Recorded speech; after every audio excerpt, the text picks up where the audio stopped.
So, sana po ay may kinakain din po ba kayo? May kinakain po din kayo para hindi lang po ako yung kumakain. Saluhan niyo po akong kumain. Opo. Kasi nga po, mas masarap ang pagkain pag may kasalong kumain. Di po ba?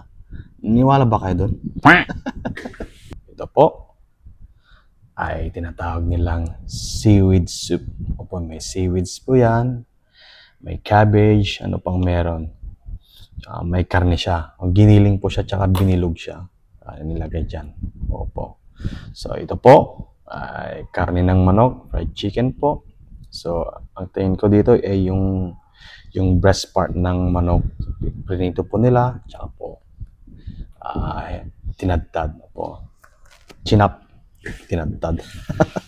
Tsaka ito po, meron po tayo ditong stir-fried pork with chili, garlic, and holy basil. So, hindi po mawala yan.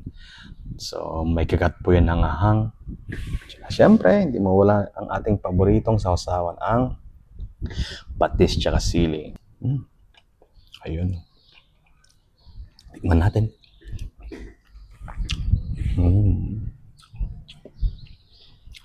Lasang-lasa mo yung seafoods talaga. Sarap. Yan. Pero nasanay na din po tayo sa anghang. So, okay lang. Hinahanap-hanap na din po ng aking palasang anghang. So, okay lang po to. Tikman natin.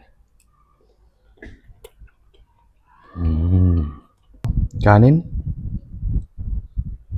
Tignan natin. Tignan nyo. Yung sili. Nakikita ba dyan? Okay. Diba? Tapos, susundan natin yan ng ulam.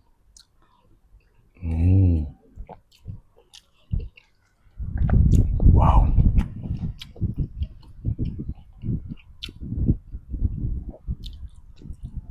Kanin ulit. Ulam. Diba? Sarap.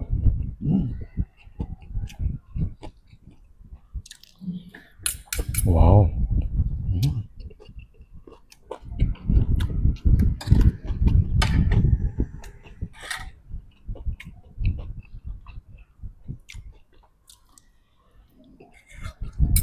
Kanin at ulam.